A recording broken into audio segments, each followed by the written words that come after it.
We are out in the Canadian backcountry today, and as you can see, it is a glorious day. It's been a while since I've been in the mountains, so I'm pretty stoked. It's nice and sunny, but it is kind of minus 15 or minus 20. You might be able to tell by this kind of frozen beard already, but we're on our way to hopefully photograph some ice caves. So we're making our way to the glacier. It's about a 9-kilometer walk out there. So pretty excited for that, and hopefully we're going to get some pretty incredible images. In this video, I'm not actually going to go into too much detail about where this location is or how to get there, and for good reason, and I'll explain a little bit more later on. But for now, let's get going and get to the ice caves.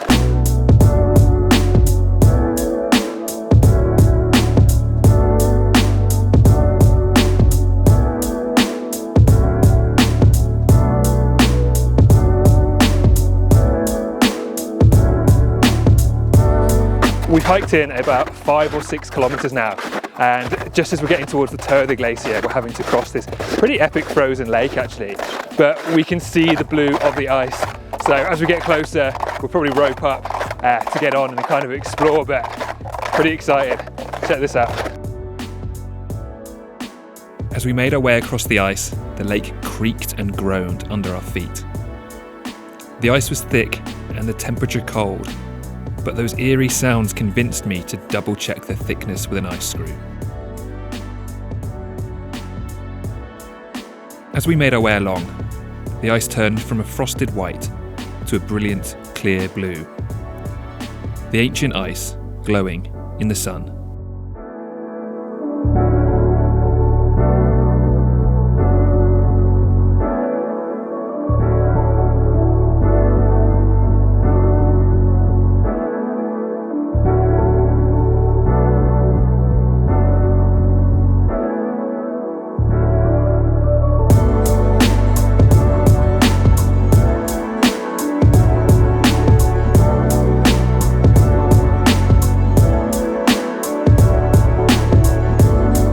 8 kilometers in, and we've made it to the toe of the glacier, and you can see here there's a huge cave just at the very front of it.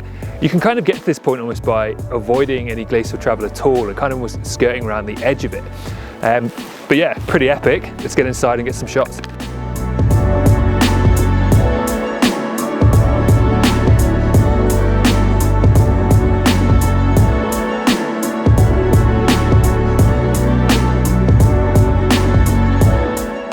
We've popped like just on the inside of the cave now, hoping to get some shots kind of facing back out, but it's pretty cool, but also a little bit scary. Like, it's really cold today, so I think it should be good, but obviously bits of ice do fall from the ceiling, which is why we've got the helmet on. But found this cool little spot here that Carl's shooting from now.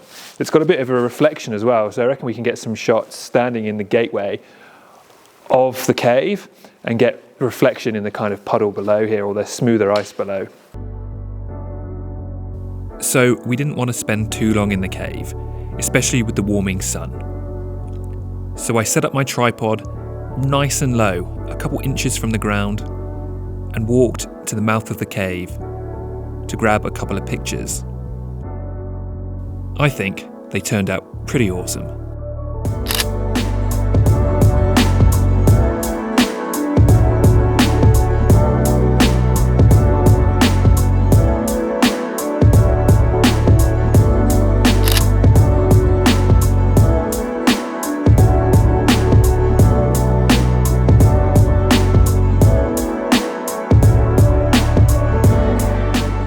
So I suppose there's a couple of reasons why I don't necessarily want to share exactly where this location is. And number one is safety. So on a trip like this, there are obviously risks involved. We've navigated over a frozen lake, past a small piece of avalanche terrain, and obviously a little bit of glacier as well in itself. And we have come prepared with all the gear we need to do those things, and we've made decisions along the way. I just don't want to encourage people to come out here if they're not prepared to do so, to come and just get the pictures because they think it looks good. I suppose the second reason is kind of the effect social media has had in the Canadian Rockies and in Banff and Jasper in general. We've seen it on like Moraine Lake Road, which is now closed to personal vehicles, and I feel like this area might become a bit of a victim of its own success as well. And I know that's kind of contradictory, being someone who posts on social media and is uploading this video to YouTube. but I feel like the location needs to stay a little bit more secret. You should have to put the effort in to find it, to come here. Otherwise I feel like there will be too many people visiting, the area will get closed entirely, and you know, there might be an accident. And it doesn't take a lot to kind of get into trouble out here if you haven't got a few safety things with you that you should be bringing. I think I got a couple of decent shots in the cave there, but we'll see how those turn out. We're actually going to start heading back. It's about 2 p.m. and we want to try and really be back to the car before the sun comes down, ideally. We might grab a few more pictures along the way in some of those really cool ice formations that we walked past on the way in.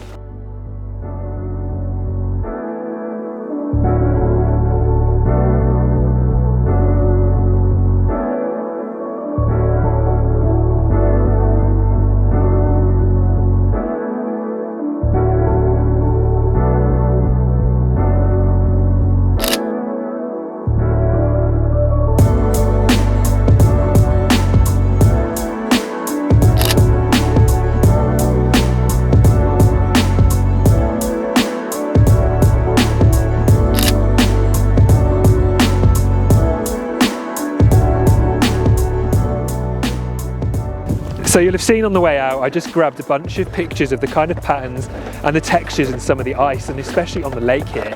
Like, this lake is still making some pretty ominous sounds, which is always pretty unnerving. But the ice is super thick, so we are safe there.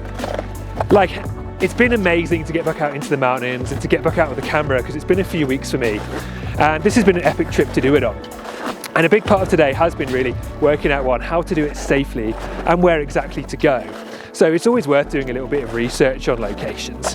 But once again, thank you so much for watching if you made it through to the end. And I've got some more content coming up, so do subscribe and hopefully I'll see you on the next one.